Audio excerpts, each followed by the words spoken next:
প্রিয় লালমনিরহাটবাসী, আমরা 15-16 বছর ধরে গণতন্ত্রের জন্য সংগ্রাম করেছি, ফ্যাসিস্টের বিরুদ্ধে সংগ্রাম করেছি, লড়াই করেছি, অনেক মামলা মোকদ্দমা হয়েছে, অনেক প্রাণ গেছে। আমরা মাথা নোয়াইনি, মাথা নিচু করিনি, তাই না? আমরা দেশনেত্রী বেগম খালেদা জিয়ার নেতৃত্বে, আমাদের নেতা তারেক রহমান সাহেবের নেতৃত্বে আমরা সে বিজয় ছিনিয়ে নিয়ে এসেছি বন্ধুগণ। আজকে আমরা এমন একটা পরিবেশ পেয়েছি, যে পরিবেশে আমরা আবার নতুন করে বাংলাদেশকে গড়ে তুলবার জন্য একটা অবস্থা সৃষ্টি হয়েছে। আমরা সে আন্দোলন শুরু করেছি। আজকে আসাদুর আব্দুল আজকে সেই আন্দোলন শুরু করেছেন। সেই জন্যই আমি বললাম যে আমি ছুটে এসেছি এই একটা কারণে, যে আমি দেখতে চাই এবং বুঝতে চাই যে কীভাবে এই আন্দোলনের শুরুটা তিনি করছেন। আমরা এই মাদকের আগ্রাসনে আমাদের সমাজ পরাভূত হচ্ছে, আমাদের যুবকেরা পরাভূত হচ্ছে, আমাদের ভবিষ্যৎ নষ্ট হচ্ছে। এটাকে আমরা কিছুতেই অ্যালাউ করতে পারি না। আমাদেরকে অবশ্যই এর প্রতিরোধ গড়ে তুলতে হবে। এর জন্য আমাদেরকে কাজ করতে হবে। সেই কাজের মধ্যে আব্দুল যেভাবে কাজ করতে চেয়েছেন, জনগণকে সঙ্গে নিয়ে, জনগণের মধ্যে ছড়িয়ে দিয়ে, সচেতনতা সৃষ্টি করে জনগণের মধ্য থেকে এই প্রতিরোধ গড়ে তোলা, এটাই হচ্ছে উপযুক্ত কাজ বলে আমি বিশ্বাস করি। আমি বক্তব্য দীর্ঘ করব না। আমি শুধু এইটুকু বলতে পারি আপনাদের, আসাদুর আব্দুলও আজকে যে আন্দোলন শুরু করলো, এই আন্দোলন ছড়িয়ে পড়বে বাংলাদেশে। বাংলাদেশের সমস্ত মানুষ তারা ঐক্যবদ্ধ হয়ে এই মাদককে না বলবে, যৌতুকের বিবাহকে না বলবে, জুয়াকে না বলবে এবং সুন্দর ভবিষ্যতের দিকে এগিয়ে নিয়ে যাবে ইনশাআল্লাহ। আমি সে বিশ্বাস করি। আপনারা যেমন জাগবাহে তিস্তা বাঁচাও সংগ্রাম করেছেন, লড়াই করেছেন, সেই লড়াই আপনাদের একটা সাফল্য এসেছে। আমাদের প্রধানমন্ত্রী তিনি পার্লামেন্টে বলেছেন যে আমরা তিস্তা মহাপরিকল্পনা সফল করব, যে বললেই হোক, যে না বললেই হোক। বন্ধুগণ, ইনশাআল্লাহ সেই পরিকল্পনার মধ্য দিয়ে আমাদের এই এলাকার মানুষ, তিস্তা অববাহিকার মানুষ, তারা তাদের নতুন জীবন ফিরে পাবে। আর মাদককে যদি আমরা দূর করতে পারি, সামাজিক যে অন্ধকারগুলো আছে সেগুলো যদি দূর করতে পারি, তো নিশ্চয়ই আমরা সামনের দিকে এগিয়ে যেতে পারবো। আমাদের তরুণ নেতা, আমাদের স্বপ্নের নেতা, যিনি স্বপ্ন দেখেন এবং বাস্তবায়িত করার চেষ্টা করেন, সেই নেতা তারেক রহমান যে বাংলাদেশ দেখতে চান, সেই বাংলাদেশ তিনি দেখতে পাবেন ইনশাআল্লাহ। আমরা তারেক রহমানের নেতৃত্বে আজকে একটা আমূল বিপ্লবের সূচনা হয়েছে। তার ফ্যামিলি কার্ড, কৃষক কার্ড, খাল খনন কর্মসূচি, মুয়াজ্জিম, ইমাম এবং আপনার পুরোহিতদেরকে ভাতা প্রদান এবং আরও অনেক কর্মসূচি শুরু হয়েছে। নারীদের ক্ষমতায়ন করা, সব কিছুর মধ্যে দিয়ে আমরা একটা নতুন আধুনিক সমৃদ্ধ বাংলাদেশ গড়ে তুলতে চাই। আমরা আমাদের নেত্রীকে হারিয়েছি, যে নেত্রী আমাদেরকে গণতন্ত্রের আপসী নেতৃত্ব দিয়ে আমাদেরকে সামনের দিকে এগিয়ে নিয়ে গিয়েছিলেন, আমাদের দেশনেত্রী বেগম খালেদা জিয়া।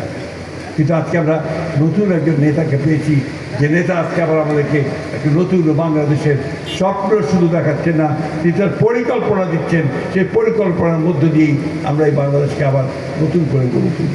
আমি বক্তব্য দীর্ঘ করব না।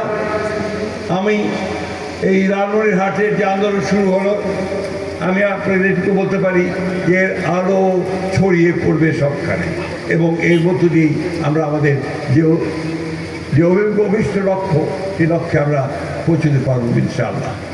আসুন আমরা সবাই আসাদুল দুলুর হাতকে শক্তিশালী করি, শুধু নয়, আমাদের নিজেদের হাতকে শক্তিশালী করি। এই সমস্ত মাদকের যে অভিশাপ, যৌতুকের যে অভিশাপ, আমাদের জুয়ার যে অভিশাপ, তা থেকে আমরা সমগ্র সমাজকে রক্ষা করি। এটাই হোক আজকে আমাদের শপথ। আপনারা যে শপথ নিয়েছেন, আমি বিশ্বাস করি সেই শপথ আপনারা রক্ষা করবেন এবং এই শপথের মধ্য দিয়ে আপনারা এই যে লালমনিরহাটের লাল পোশাক পরেছেন তাকে ছড়িয়ে দেবেন সমগ্র বাংলাদেশে। আপনাদের সকলকে আন্তরিক ধন্যবাদ, অসংখ্য ধন্যবাদ। আবার আসাদুল আব্দুলকে একটা লাল সেলিউট, লাল সালাম। দিনের সফরে নিয়ে যাব। আরেকটি ঘোষণা, যে ওয়ার্ড সর্ব আগে মুক্ত হবে সেই ওয়ার্ডের রাস্তা, মসজিদ, মন্দির, স্কুল, মাদ্রাসা সবার আগে উন্নয়ন করা হবে। দোহাই লাগে, যারা পারবেন না তারা দরখাস্ত নিয়ে আমার পিছনে ছুটাছুটি করবেন না। আমরা 3 স্তরে করব। যারা সর্বপ্রথম সবুজ পাতা, যারা ধীরে আগাবে হলুদ, যারা পারবেন না যদিও লাল এলো আলোকিত লালমনিয়ার লালে ভরা, তারা রেড জোনে থাকবেন। আমাদের কাছে যাবেন, মসজিদের উন্নয়ন, মন্দিরের সংস্কার, রাস্তা ঠিক করেন ভাই, ওই ওয়ার্ডগুলো করা হবে না। কেননা মসজিদে নামাজ পড়তেছি মানুষ ভালো করার জন্য, নিজে নামাজ পড়ে বাড়িতে গিয়ে ঘুমাবেন আর পাশের লোক মদ খাবে, গাঁজা খাবে, এই সমাজ আমরা গঠন করতে চাই না। প্রত্যেক মসজিদে ডিসি সাহেব চিঠি দিয়েছে, বাংলা খুতবায় তরজমার সময় এই অপরাধগুলো সম্পর্কে ইমাম সাহেবরা বয়ান দিবে, মন্দিরে পুরোহিতরা বয়ান দিবে। তাহলে কথা হলো, আমি দেখতে চাই 90 ওয়ার্ডের মধ্যে প্রথম স্থান অধিকার করে কোন ওয়ার্ড? কারা পারবেন হাত তোলেন দেখি।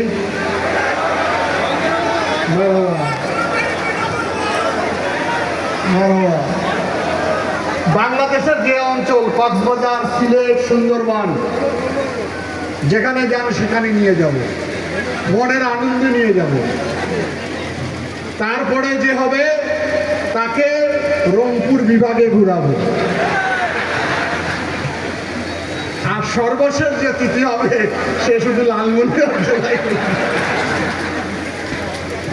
তাহলে প্রতিযোগিতা হোক, আমরা দেখতে চাই।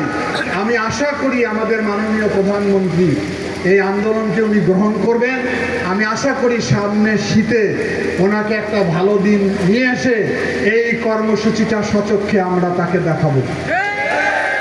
তাহলে একটি সংগ্রাম, একটি আন্দোলন, একটি আত্মত্যাগ আমাদের। এই ঘোষণাগুলো মনে রাখবেন। আজকেই বলে দিলাম, ওই ওয়ার্ডের লোকেরা আমার কাছে দরখাস্ত নিয়ে ঘোরাঘুরি করবেন না। আর ওই ওয়ার্ডকে আমরা সর্বপ্রথম ঘোষণা করে তার যাবতীয় যত উন্নয়নমূলক কাজ আছে, আমাদের মাননীয় মন্ত্রী সমস্ত উন্নয়নের ফান্ড কিন্তু ওনার কাছে, মেন চাবি আমার কাছে, ওনার কাছে। সুতরাং সমস্যা আছে আমাদের। আর একজন মন্ত্রী মহোদয় আসবেন এখনই, উনি সমাজ কল্যাণ, সমাজের যত ধরনের অবহেলিত, বঞ্চিত সকল মানুষের কর্মসংস্থানের কাজ উনি করবেন। উনিও আমাদের ডিভিশনের সন্তান। সেই কারণে সাহসের সঙ্গে সবাই মিলে একসঙ্গে আমরা যদি আগামীকাল থেকে কাজ শুরু করি, আমার মনে হয় 15 দিনের ভিতরেই পরিবর্তন হবে ইনশাআল্লাহ। এটা শুধু ঘোষণার জন্য ঘোষণা দিলাম না, কিন্তু বাস্তবায়ন করব। আপনারা সেইভাবে মনোযোগ দিবেন। আমি সবাইকে শেষ পর্যন্ত থাকার আহ্বান জানাচ্ছি। যখন শোভাযাত্রা শুরু হবে, মন্ত্রণালয়ের দায়িত্বে নিয়োজিত মাননীয় মন্ত্রী, আগেও উনি আপনাদের নির্বাচিত জনপ্রতিনিধি ছিলেন এবং মন্ত্রিসভায় সদস্য হিসেবে দায়িত্ব পালন করেছেন। উপস্থিত সারা বাংলাদেশের মানুষের গণতন্ত্র পুনরুদ্ধারের আন্দোলনের মাঠে যিনি নেতৃত্ব দিয়ে মানুষকে উজ্জীবিত করেছেন, ঐক্যবদ্ধ করেছেন, সামনের দিকে এগিয়ে নিয়ে গিয়েছেন, বাংলাদেশ জাতীয়তাবাদী দলের সংগ্রামী মহাসচিব, স্থানীয় সরকার, পল্লী উন্নয়ন, সমবায় বিষয়ক মাননীয় মন্ত্রী জনাব মির্জা ফখরুল ইসলাম আলমগীর মঞ্চে বসা আছেন। বেশ কয়েকজন জাতীয় সংসদ সদস্য, ঠাকুরগাঁও, দিনাজপুর, এই লালমনিরহাট, বিভিন্ন নির্বাচনী আসন থেকে, বিশেষ করে লালমনিরহাটের 3 জন সংসদ সদস্য এখানে আছেন। আমাদের মহিলা সংসদ সদস্য সৈয়দপুর, নীলফামারী, রংপুরের এখানে উপস্থিত রয়েছেন জেলা পরিষদের প্রশাসকগণ, উপস্থিত আছেন আলোকিত লালমনিরহাটের সভাপতি অর্থাৎ লালমনিরহাট জেলা প্রশাসকের দায়িত্বে নিয়োজিত জেলা প্রশাসক